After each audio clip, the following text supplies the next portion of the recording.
নমস্কার, রাধে রাধে। মোদক টিউটোরিয়ালে সকলকে স্বাগত। আগামীকাল ইউজিডিপি, বিডিপি সকলের পরীক্ষা শুরু হচ্ছে। 5th semester, 6th semester final exam BDP, তাদের জন্য সম্ভাব্য কিছু প্রশ্নাবলী বলছি। এগুলো দেখে যেতে পারেন, আপনাদের কাজে লাগতে পারে, জরুরি।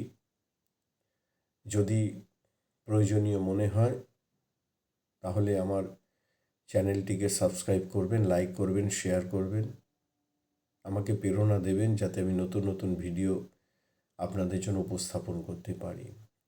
তো যাই হোক, আগামীকাল সিসি 11 পেপার হিস্ট্রি কিছু প্রশ্ন বলছি। ফরাসি বিপ্লবের পূর্বে পুরাতন শাসনের অধীনে রাজনৈতিক সংগঠনের প্রকৃতি কেমন ছিল? সমসাময়িক ফ্রান্সে রাজনৈতিকভাবে সচেতন এবং সাংস্কৃতিকভাবে সজ্জিত নাগরিক তৈরি করার জন্য ভলতেয়ার, মন্টেস্কু এবং রুশোর মতো দার্শনিকদের অবদান কী ছিল?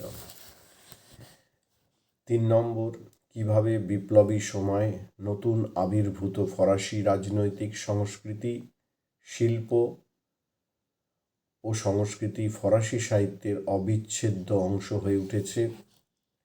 প্রশাসনের সাথে সমসাময়িক পোপতন্ত্রের সম্পর্ক কেমন ছিল? কমিউনিজমের প্রধান বৈশিষ্ট্য কী ছিল? উদার নীতির ধারণাটি আলোচনা করুন।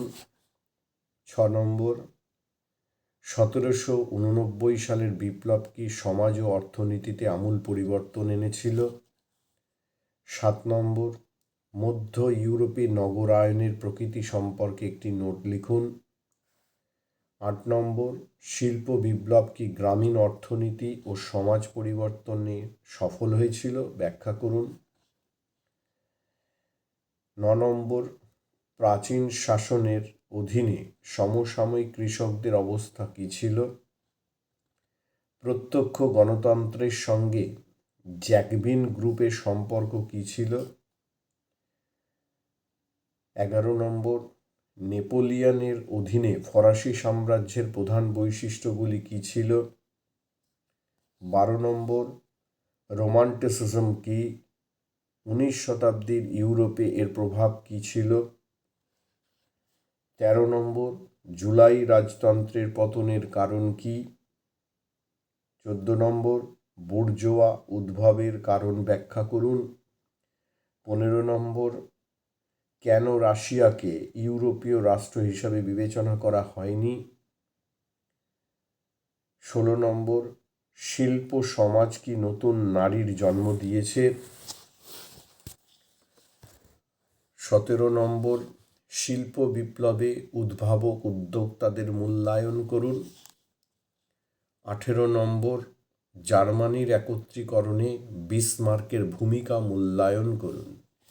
এই প্রশ্নগুলো ছিল CCHI 11-এর। CCHI 12 তার কিছু সম্ভাব্য প্রশ্নাবলী: মুঘল সাম্রাজ্যের পতনের পিছনে কোন কোন মূল বিষয়গুলি দায়ী ছিল? 1 নম্বর। 2 নম্বর, অষ্টাদশ শতাব্দীর মধ্যভাগে ভারতবর্ষের ভূমি রাজস্ব বন্দোবস্ত কেমন আলোচনা করুন। 3 নম্বর, বাণিজ্যবাদ কি? অষ্টাদশ শতকে ব্রিটিশের বাণিজ্যবাদ নীতি আলোচনা করুন।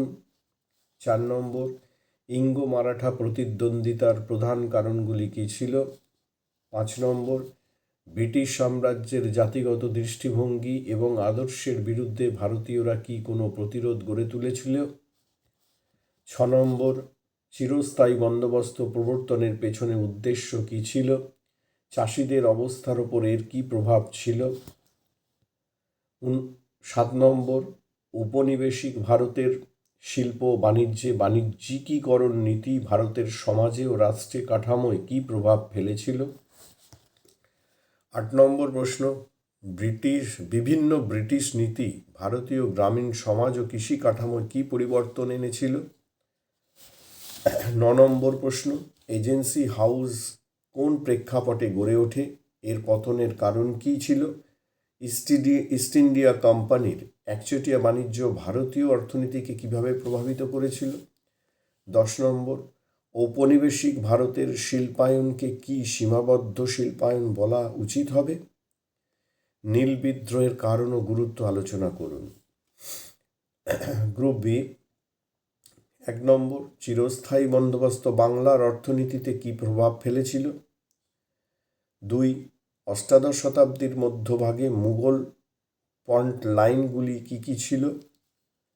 3 ইউরোপীয় রপ্তানি বাণিজ্যে দেশীয় বণিকদের ব্যবসায়ীদের ভূমিকা কী ছিল?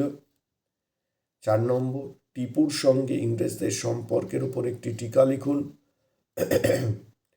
5 ইংরেজি শিক্ষার প্রভাব ঔপনিবেশিক ভারতের অর্থনীতি এবং সমাজের ওপর কী প্রভাব ফেলেছিল? 6 প্রশ্ন, ব্রিটিশ যুগে ভূমি রাজস্ব ব্যবস্থা ভারতীয় কৃষকদের কিভাবে প্রভাবিত করেছিল? 7 1878 সালে অরণ্য নীতি ব্যাখ্যা করুন। পাবনা বিদ্রোহের কারণ কী ছিল? 8 প্রশ্ন, দুর্ভিক্ষগুলি রাজনৈতিক আন্দোলন গঠনে কী ভূমিকা নিয়েছিল? 9 অবশিল্পায়ন বলতে কী বোঝেন? ঔপনিবেশিক ভারতে অবশিল্পায়নের প্রেক্ষিত বিশ্লেষণ করুন। 10 সম্পদের বহির্গমন বলতে কী বোঝেন? ঔপনিবেশিক ভারতে কোন কোন ধারায় সম্পদের বহির্গমন ঘটে? 11 1857 সালে বিদ্রোহের কারণগুলি সমালোচনামূলক বিশ্লেষণ করুন। 12 প্রশ্ন, 1857 সালে বিদ্রোহের প্রকৃতি পরীক্ষা করুন। এই ছিল CCHI 12 এর সম্ভাব্য কিছু প্রশ্নাবলী। তাহলে এই 11-12 প্রশ্নাবলী আপনারা এগুলো দেখে যেতে পারেন। যদি প্রয়োজনীয় মনে হয় তাহলে আমার চ্যানেলটিকে সাবস্ক্রাইব করবেন, লাইক করবেন, শেয়ার করবেন, আমাকে প্রেরণা যোগাবেন যাতে নতুন নতুন ভিডিও আপনাদের জন্য তৈরি করতে পারি। নমস্কার, রাধে রাধে।